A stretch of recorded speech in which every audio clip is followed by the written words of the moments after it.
kita tidak berharap banyak saat melawan Jepang. Kita hanya berharap 1 poin ya, 1 poin sudah cukup melawan Jepang. Kita berharapnya bisa mengalahkan Arab Saudi karena nilai kita melawan Arab Saudi dengan nilai melawan Jepang, saya kira ada nilai plusnya apabila kita menang melawan Arab Saudi. Kenapa ya? Kalau Jepang sudah di atas ya, kemungkinan besar Jepang akan menjuarai grup. Tapi lihat Arab Saudi. Arab Saudi adalah saingan kita memperebutkan juara kedua. Arab Saudi, Australia, Bahrain, dan Cina. Kita harus mengambil poin dari mereka. Jangan sampai kita kehilangan poin penuh dari mereka. Nanti mereka akan naik, melesat meninggalkan kita. Halo sahabat Sport News Indonesia, kembali lagi di channel Sport News Indonesia. Ya, kabar mengejutkan ya, kabar mengejutkan sekaligus mengembirakan. Kabar yang kita tunggu-tunggu muncul ya di berita. Kevin Dix, Mauro Silva, dan Jairo Riedewald dirumorkan akan segera bergabung di timnas Indonesia saat menghadapi Jepang pada 15 November 2024 nanti ya. Mudah-mudahan ini benar ya, karena ini masih info ya, katanya sih info A1 menurut Bung Harpa ya, tapi ya biasanya benar lah ya. Mudah-mudahan benar ya kalau Kevin Dix, Mauro Silva, dan Jairo Riedewald akan segera gabung ke timnas Indonesia. Sebenarnya yang vital banget itu adalah Jairo ya. Jairo dan Kevin Dix itu merupakan penambahan kekuatan buat timnas Indonesia yang luar biasa ya. Karena kita tahu kualitas dari Kevin Dix ya, pemain dengan harga 69 ya, 69,53 miliar. Ya, pemain dari FC Copenhagen, Liga Utama Denmark, dan sudah terbiasa main di Liga Eropa dan pernah main di Liga Champion Eropa. Ini adalah kualitas dan pengalaman yang dibutuhkan oleh timnas Indonesia. Dan Jairo adalah pemain yang menurut saya sangat dibutuhkan oleh timnas Indonesia. Sosok pemain yang sangat dibutuhkan di lini tengah untuk mendampingi dari Tom Haye, bahkan bisa saling melengkapi ya, Jairo dan Tom Haye. Tom Haye sebenarnya lebih ke gelandang membantu penyerangan ya, tapi kalau Jairo ini dia bisa bertahan dan memutus serangan lawan sangat baik, merebut bola dari kaki lawan dia sangat baik ya. Kita ingat Michael Essien ya, pada waktu jaya-jayanya di Chelsea. Nah, Jairo ini mirip-mirip menurut saya.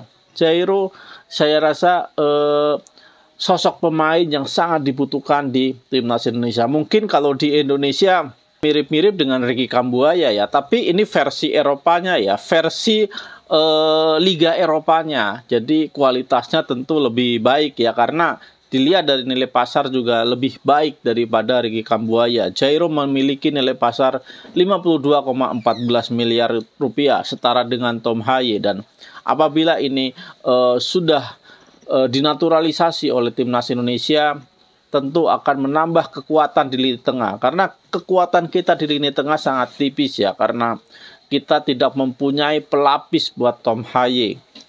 Ya, apabila Tom Haye ada kendala atau kartu kuning atau mengalami cedera, kita akan kesulitan untuk mencari penggantinya. Dan mudah-mudahan Jairo segera dinaturalisasi dan bisa bermain ya saat melawan Jepang. Dan kita tidak berharap banyak saat melawan Jepang. Kita hanya berharap 1 poin ya, 1 poin sudah cukup melawan Jepang. Kita berharapnya bisa mengalahkan Arab Saudi karena nilai kita melawan Arab Saudi dengan nilai melawan Jepang, saya kira ada nilai plusnya apabila kita menang melawan Arab Saudi. Kenapa ya? Kalau Jepang sudah di atas ya, kemungkinan besar Jepang akan menjuarai grup. Tapi lihat Arab Saudi. Arab Saudi adalah saingan kita memperebutkan juara kedua. Arab Saudi, Australia, Bahrain, dan Cina. Kita harus mengambil poin dari mereka. Jangan sampai kita kehilangan poin penuh dari mereka. Nanti mereka akan naik, melesat meninggalkan kita. Nah, kalau misalkan kita bisa meraih 3 poin dari Arab Saudi, tentu kita akan menyalip Arab Saudi. Ya, kita akan mengangkangi Arab Saudi. Dan harapan kita dari Arab Saudi di kandang kita nih, kita bisa meraih 3 poin. Lawan Bahrain di kandang kita 3 poin, lawan Cina di kandang kita 3 poin. Dan kita mencuri juga poin dari Australia di kandang Australia. Karena kalau misalkan kita kalah dari Australia di kandang Australia, tentu poin dari Australia akan naik. Nah, itulah yang agak berat karena kita kemarin sudah kehilangan 3 poin di kandang Cina dan kehilangan juga poin penuh di kandang Bahrain. Ya, mudah-mudahan tetap kita masih ada harapan ya untuk lolos ke Piala Dunia. Kita berdoa dan mudah-mudahan Indonesia tetap bisa lolos, karena dari waktu ke waktu Indonesia akan menambah kekuatan tim dengan proses naturalisasi ini. Ya, mudah-mudahan kita akan melihat timnas Indonesia di Piala Dunia 2026. Nah, itu untuk Jairo dan Kevin Dix. Tapi kalau untuk Mauro Zita sebenarnya kita tidak berharap banyak ya, karena Mauro ini masih berusia sangat muda ya. Dia masih 19 tahun, masih sangat muda, dan saya rasa ini tidak akan untuk timnas senior. Mungkin ini untuk timnas U19 ya. Asuhan Coach Indra Safri berdua dengan Jean Rafael. Atau bisa saja dicoba di timnas senior asuhan Sintayong, tapi saya rasa kita tidak berharap banyak ya kepada Mauro Zita, karena pemain ini juga masih muda. Di Volendam juga masih bermain di kelompok usia U21. Ya, tapi ini bagus buat masa depan timnas Indonesia, dan mudah-mudahan ya dengan kehadiran banyak pemain-pemain naturalisasi,